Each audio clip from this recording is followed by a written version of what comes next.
Hey everybody, it's David Becker, and I'm here with the second installment of the Joe Diorio tribute. It is the 20th anniversary of the release of The Color of Sound, the last recording of Joe Diorio, and I'm here with my special guest, Cathy Segal-Garcia. Hey Cathy, thanks for joining me Hi. today. Hi, David. Thank you. Thanks for asking me. When did you first meet Joe Diorio? So, apparently, we met in 1976 Okay, on the bandstand. Uh, I actually was working at Dante's as a waitress. I had just gotten into town, okay, and that may have been when when I you met met. him. Yeah, he probably had a gig there, Mm-hmm. and I was already into guitar. I had gone to Berkeley, and at that time, guitar was kind of the only instrument that was really happening at Berkeley, Right, right. So I knew a lot about guitar players, him, Ted Green. Mm-hmm. So, yeah. And then in 1995, we decided to do a duo project together. Did you guys do that in LA? Yes, we did it in a very weird studio. Okay, It was, I think it was for free. That's why we okay. did it in that studio. But it was my friend's voiceover studio in Oh, Burbank. okay, It's okay. just a little studio, but there were just the two of us. Right. And he wanted to try out, I think what you and I have spoken about this before. He wanted to try out um, a piece of guitar machinery Mm-hmm. that made his sound a particular way. Mm-hmm. Probably a chorus, I think. Yeah. And he was recording a lot for an Italian label at Right, that Ram time. Records. Yep. Yeah. So we just expected that it would come out on that label, which it didn't. They didn't actually prefer his sound on Oh, that. okay. Okay. And then after he had his stroke, he called me and he said, You know, I've been listening to our project. It's beautiful. I want to put it out. Okay. Yeah. And that's how that came to fruition. Yeah. Okay. Yeah, I was going to ask you because I know you spent some time in Austria Yeah. teaching. And did I know Joe visited the school a couple of times? Was he there when you were there? Did you have a chance to connect in Europe or was it only in LA? I think I think he might have come during that time. He did. I know he came because Les told me he came. Actually, Jim Hall was there at the same time. If you Oh, remember that, were you there when Jim Hall was there? I don't remember those years exactly. As far as the number, Right, like right, right, 1992. right. I remember more like incidents, and that's how I remember. Well, one of the things I wanted to talk about because I did my talk with Tim Lurch the other day, and Tim, if you do you know Tim I personally? do. Yeah. Okay. Hmm. In any case, Tim has done a lot of gigs with singers, and of course he's good friends with Jamie, who you played with a lot. How did you feel working with Joe? Because Joe was unconventional in the sense that he didn't play like most guys played. He had his own sense of how he would accompany. And how did that affect you? Was it easy to work with Joe in a duo situation because he was so free with how he played? Yes. Um, I found it really easy, and he was very sensitive, supportive. I think we had a great relationship musically together. Um, and I do remember that I kept trying to bring in some swing tunes, and he would eventually end up saying, this would sound so much better as a ballad. So actually, the record turned out to be ballads because of Okay. that. Yeah.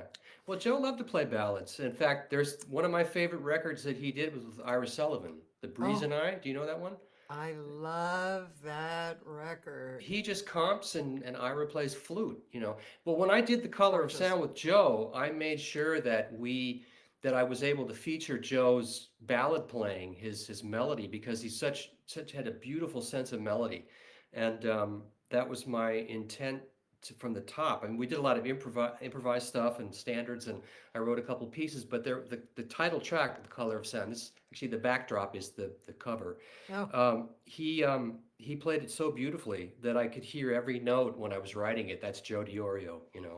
And I think a lot of people, because of his known for his abstract playing, I think a lot of people don't know how much of a lyricist he was in his playing, which I think reflected a lot. And also the way he did comp is reflected too in how we played it as a duo. Which you said he played very freely, and there was never like one specific thing. Like a lot of guys will comp, they'll move the bass and they'll do this, but there was a lot of space that Joe left, and I'm sure that that was easy for you to probably find your space as a singer then. Yeah, I mean, I, I'm not exactly a singer that needs a really standard, laid down tempo, chords. I actually prefer the guitar because it does have space available. The tones that it can use are um, beautiful and can be elusive, you know. Mm-hmm. And I mean, there have been other guitar players who were kind of out Mm-hmm. that I actually did not have a good musical relationship Right. with. But for Joe, maybe because of his personality as well. Right. And he was also enjoying that what I whatever that attached instrument was. You said, was it, what did you say? Echo or Well, it's a chorus. oh, it's a Yeah. chorus. Yeah, Yeah. Yeah. yeah. So he was enjoying that because that was kind of a new thing for him to get Mm-hmm. into that sound. Right. Yeah.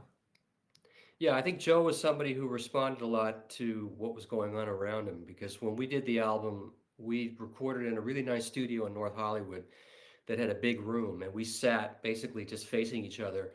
And I made sure that I mic'd the amps, but I also had him go direct as well as me, so we could get the purest sound of both the guitars. And we didn't speak very much. I mean, when you guys worked together on that record, do you remember if you talked about the tunes, or you just said, "Let's do this, let's try this"? And you said that he wanted to do things as a ballad, so that I think that was about it, okay. actually. I don't think we did any particular special arrangements. You know, I should Mm-hmm. look at the material on this as I'm talking. But um, so we did How Deep is the Ocean? I Mm-hmm. remember Clifford, Taking a Chance on Love, Estate. I Fall in Love Too Easily, Day by Day, Willow Weep for Me, You Are Too Beautiful, The Night Has a Thousand Eyes, and Star Eyes. I I don't think we talked about arranging. You I just think we, played.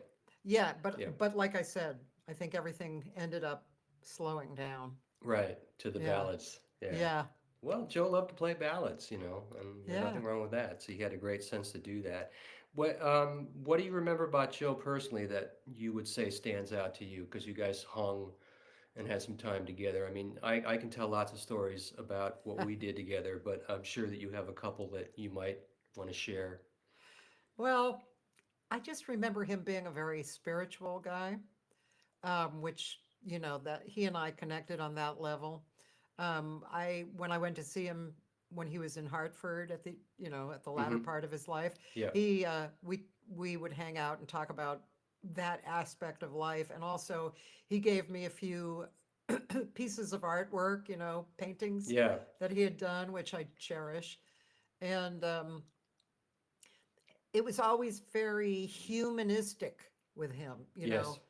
um, Even talking about the spiritual stuff, it was kind of reminded me of my old friend Frank Severino, who was a Oh, drummer. Did you sure. ever Yeah. know him? Yeah, sure. I knew Frank. Actually, Frank used to play with Tom Vaughn.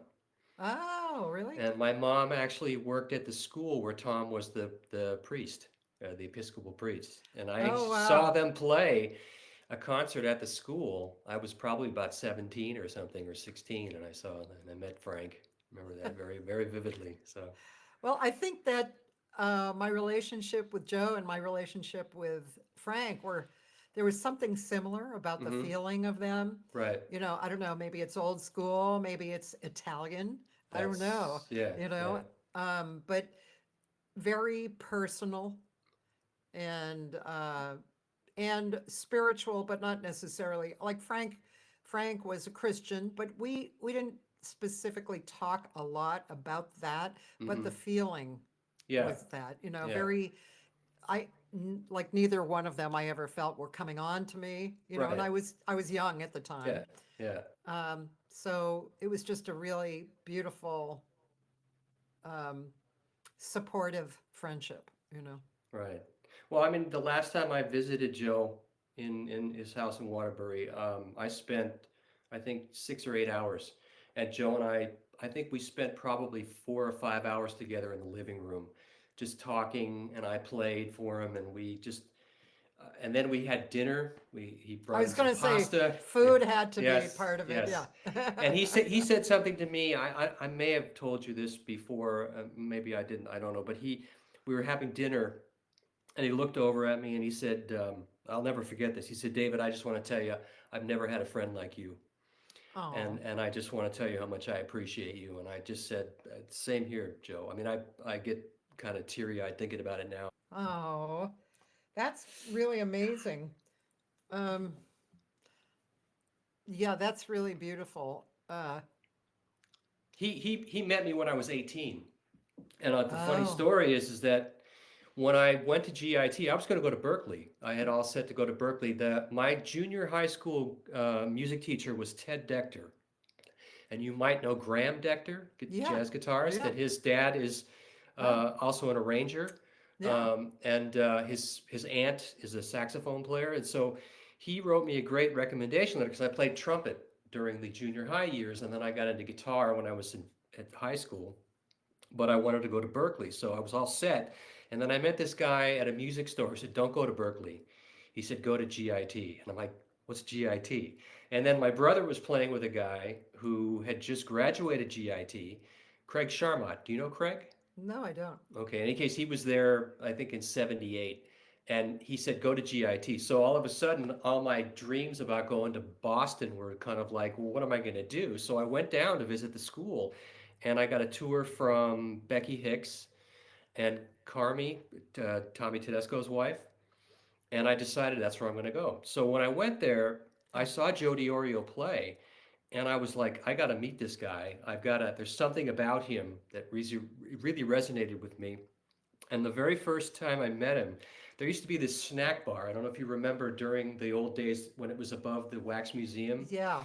So there was like a table that was run by Danny Gilbert's girlfriend at the time, and she had like juices and things like that. And Joe was kind of sitting there on his break, and he pulls his glasses down. And I looked like I was, 14 when I was 18. So, I was fresh out of high school. I was the youngest guy there. And he looks at me and goes, "How old are you?" And I looked at him. I said, "How old do I look?" And he said, "I don't know. What are you, about 16 or something?" I said, "Well, that's about right. And on our record, we've got two pieces of music. One's called "How Old Are You?" and the other's called "How Old Do I Look?" So, but I saw him play, and I just, I wanted to meet him. And then he was doing a seminar talking about Wes Montgomery, because I learned how to read on trumpet, but I could improvise by ear, and on guitar, everything came naturally to me. And the first month at GIT, I was lost because guys were saying, "Well, you play that scale to this scale for all the things you are," and I'm like, "I don't understand that. I can play, but I don't know Yeah. what you're talking about." And Joe was talking about Wes, and he said, Wes Montgomery was thinking in sounds, because I asked him, "What do you think about?"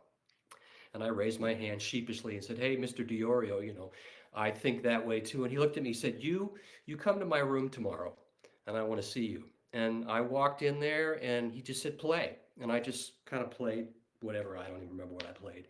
And from that point on, I spent every waking hour I had at the school with Joe. He never wrote anything down for me. We just would sit and play. I would watch him kind of like, like a mentor, and got so much out of him. And then as I developed later on and started to get a career, I would go back to see him all the time. That's how I met Tim, because I had graduated, but I would go back and hang. In fact, I'm going to talk to Pino Moroni Mm, this week, and Pino was there, I think, in the '90s, and I used to go visit Joe all the time. So it was a really great situation. But what I was really grateful for was that we got to tour together in yeah, Europe during yeah. the late '90s, and then doing the record, which was the culmination of everything. And to be able to meet on that level where our musicianship had come to a place where it wasn't student teacher or mentor and you know mentee. It was more about just relating musically, and I'm very proud of that moment that we captured for sure. So That's beautiful. Yeah, that's really beautiful. Um, I was thinking, who is the guitar teacher at GI? Wait, sorry. Let me get my brain together here. It was, I think it was the heavyweight guitar. I think you and I might have talked about this. The heavyweight guitar teacher from Berkeley who came to GIT, oh, Mick and Goodrick, Mick yeah, Goodrick, yeah.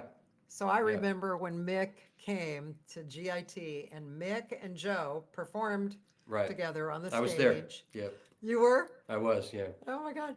I was so blown away because I was a Mick Goodrick fan when I Sure. was at Berkeley. And Yeah. um, yeah, it was gorgeous.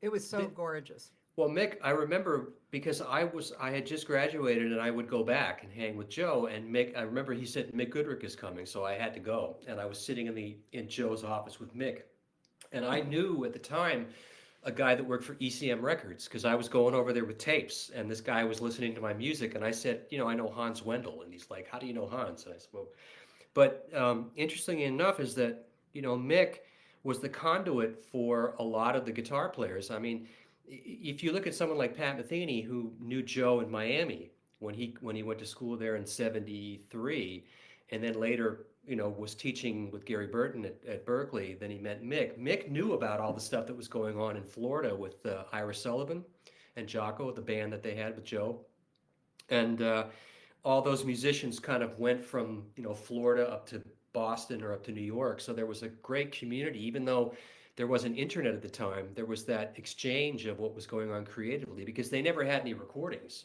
that they did. They just did these gigs that were in the in Florida. And Mick spoke highly of that. He goes, "Oh yeah, we knew what was going on, man. We heard the tapes, and we were very well aware of that." So, and I remember too, Becky, it was either Becky or Pat Hicks told me that every time Pat Metheny would come to LA and they would ask him to come to the school, he would say, "I want to make sure that it's a day that Joe Diorio was there, because I want to play with Joe," and that speaks volumes of his respect for Joe. Um, Pat and I have talked about it at length about Joe Diorio and how much of a influence and how much. I mean, that whole first record of Pat's, Bright Size Life, is Joe Diorio. He even said once I should pay Joe a royalty for that song, Bright Size Life, I because it's That makes sense. yeah, Yeah. yeah. That really makes sense. Yeah. Because Joe, Tim and I talked about it. Joe, when he was playing, in Chicago with Sonny Stitt or with Eddie Harris, if you listen to him back then on those records, he still sounds like Joe Diorio, but he hadn't really reached that pinnacle of where he became the guy that we all know. And a big part of that was the Skleminski book, which I was telling Tim that Joe told me a story that he got it because Eddie Harris said that's the book to get. This guy had written this book. He was a mathematician and a musician, and he kind of came up with ways to do these intervallic jumps. And Joe said at the beginning he didn't understand how to use it, but one day he picked up that book before a gig and he understood harmonically how he could use that, and that started his quest on doing that. And he had a lot of time in Florida, obviously. So when you listen to Metheny's record, you can hear that he was working on fifths and fourths and these intervallic things, but the inspiration definitely was Joe Diorio, without a doubt. That's really cool to hear. It makes a lot of sense. Yep. Yeah. It's beautiful. His sound was so unique. I mean, there were others kind of in that general tribe, but his sound was really unique. Of course, because he was an honest player, so Yes. his personality came through. All of his experience came through. Well, when Joe would play with, like we were talking about that Tim and I about when he played as a sideman for some of the more traditional kind of jazz Yeah, guys in LA, he still played like Joe Diorio. He would yeah, still play with that, whatever that is. I hate to use the word angular because that sort of connotates a certain thing, but that you know what I mean when I talk about that. And he was able to still, within a couple of notes, you go, that's Joe, and you could hear him in situations. I saw him with the Condoli brothers, which was interesting ah, because they don't they didn't go outside of the realm of the yeah, harmonic world that much, yeah. but Joe could still hold everything together and still be Joe Diorio. And I saw Joe and Tal Farlow play together, which was really a treat. That was great. I have that on cassette tape somewhere. That was Oh, in '82, I think, at McCabe's. oh, wow. Tal had come out of retirement, and I remember Joe telling me, "Hey, I'm doing this gig over at McCabe's together with Tal Farlow, so you got to come." So I'm like, absolutely, I'll be there, in a heartbeat. And so it was Joe, it was Luther Hughes, Oh, and I'm trying to remember who was playing drums. It might have been Jim Plank, maybe. uh-huh. Okay. And then Joe played a set, and then Tal played a set with the same rhythm section, and then the two of them got together and played as a quartet, and that was really cool. I never forget that because I didn't at the time, I didn't know. I mean, I knew who Tal was, but he'd been in retirement most of the years that I started playing guitar, and the fact that he resurged, I had to do my homework to go like, okay, so who is Tal Farlow?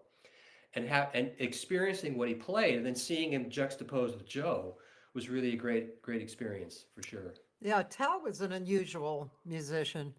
He brought into light parts of himself that were so unique, Yeah, and I mean nobody really else is quite like Tal, right? no, no, Yeah, that must have been incredible. it was. Oh They my did God. they did two shows too, and a funny story to that is, and the guitar players out there will know, the polytone amps that Joe used to play.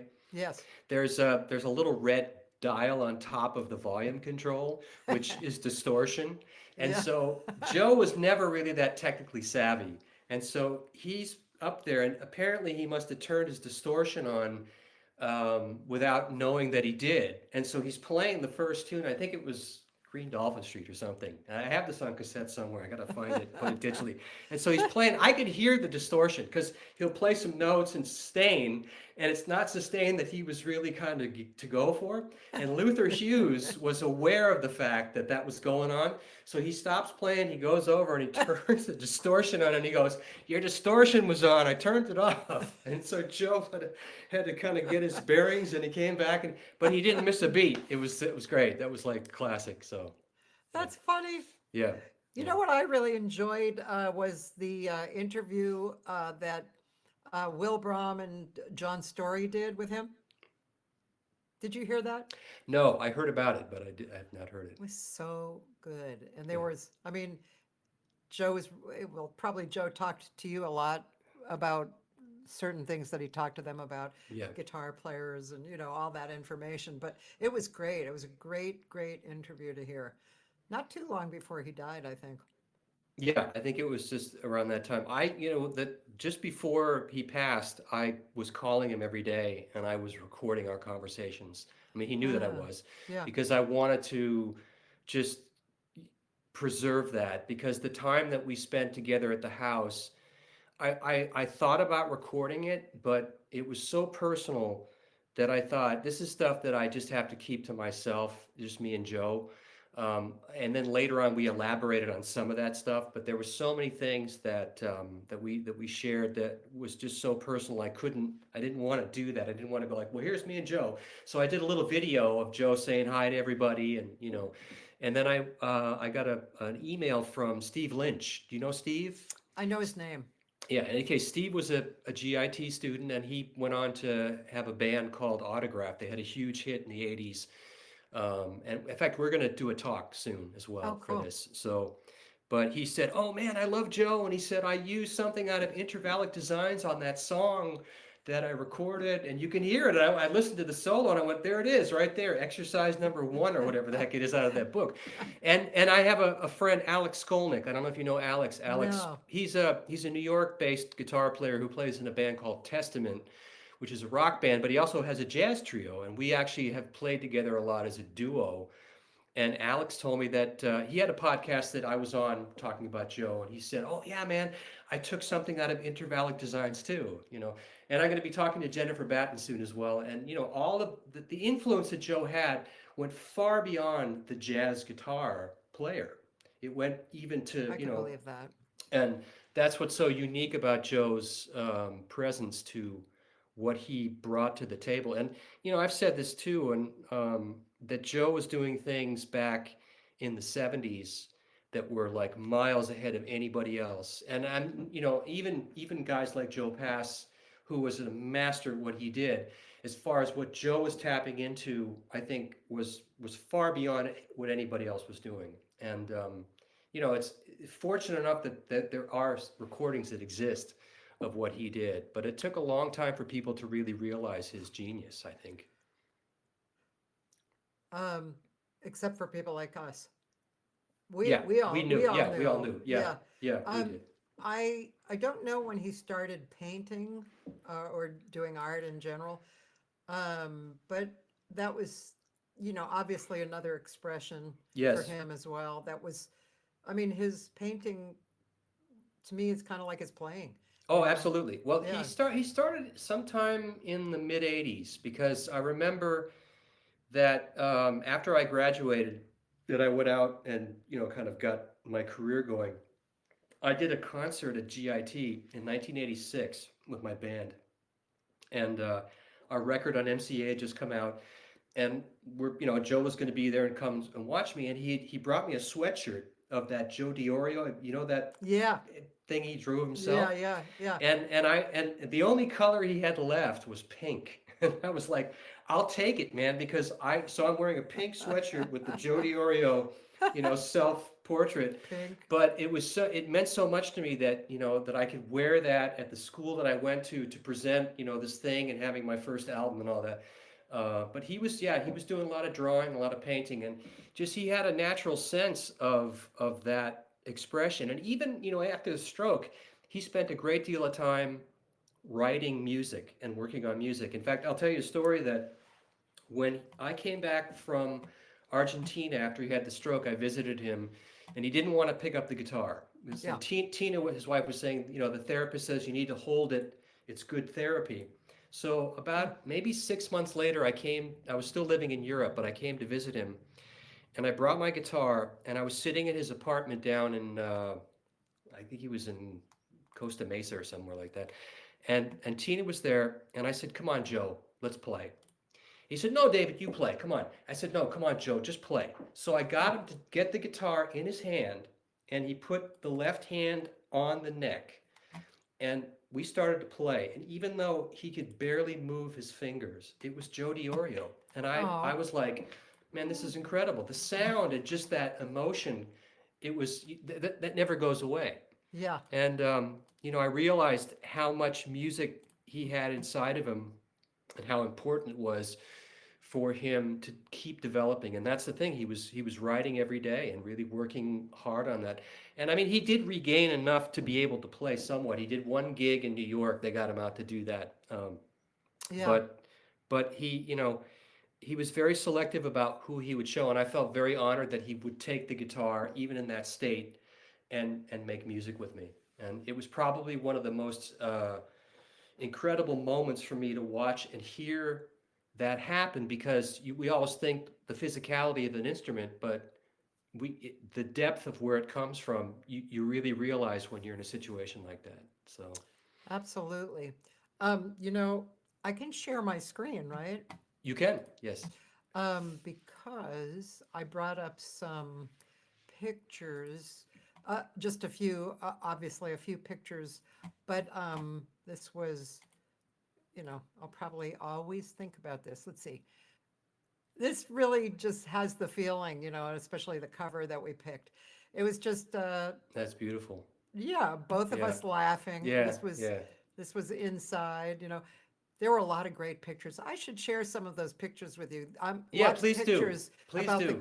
the guitar. Yeah. Really quite beautiful. Joe had such an infectious laugh. When we were on the road together in He did. Europe, we laughed hysterically about stuff all the time, and things that just little things or whatever. But he just had such a great sense of humor. But a funny story was when our first gig was in London, Uh-huh. and Joe came straight from. He did a festival, I think, in Montreal Okay. with Mick Goodrick or somebody, and then they flew over to Germany, and I picked him up in Dusseldorf, and I picked him up, early in the morning, and he was completely jet lagged. I brought him to the hotel. He went to bed, and I didn't see him until the next morning, and then we had to fly to London. So we fly to London, and we had a workshop at one of the schools there, and then the next day we were going to be picked up and go somewhere else. So I had asked the front desk to give Joe a wake up call, because I said, we have to be ready to go. And so I get down to the lobby, and there's no Joe. And so I said, do you happen to know where my colleague, Mr. Diorio, is? And he said, no, I called his room, but he didn't answer. And so I start to panic, like, oh my God, what's going on? So I go up to Joe's room, and I knock on the door, and I don't hear anything. And so I knock a little louder. I'm like, Joe. And it's like, go away. And I'm like, Joe, it's David. Oh man, he comes, and he's completely disheveled. in his t-shirt, and his glasses are all and his hair is all sticking up, and he's just looking at me. He's like, "Oh man," he goes, "I was in the middle of a dream and I thought you were the maid and I didn't know where the hell I was." And I said, "Joe, we gotta go, man. We gotta get cooking because." And so he got himself together in 10 minutes and we were off and running. But I just remember that. So That's great. yeah. And we always had great meals together. Of course, the Italian, that was always a Absolutely. must for sure. Yeah, yeah. And but yeah, I miss him. I think about him every day. I just and a lot of a lot of the things that he would talk about, I always reflect upon because they're so poignant now. So many years later, things that I remember, like, oh, that's what that's all about. Okay, I get that. And I think that's a big part of what he was able to impart on not just me, but all the other musicians who he affected, was that ability. I And think one thing that stands out in the lines that you're talking about was he was not a guy who thought too much of himself. He no, actually, it was his purpose all around to invite you in yes, and maybe spark something in you, that you know. exactly. That was the thing because I think a lot of guitar players that were students that came and went through that door, a lot of them didn't understand Joe's concept of how he taught. It wasn't like, here's five, Xerox copies of this solo and here's this. I mean, he could do that. He could write stuff out or he could take things from his book, but he was more about tapping into the individual. And I think that relates back to what you were talking about, the relationship of playing with Joe, that I felt was that he was open and he allowed you to open up and show him who you were. He could tap into that very, very easily and very quickly to understand how you thought, how you learned, because everybody understands things differently. And Joe had the ability to understand that on a very intuitive level, which I think was a very special gift for sure. Yeah, I Yeah, miss him. yeah, I do too. So, Yeah. well, I greatly appreciate you taking the time. Well, Uh, thanks for talking to me.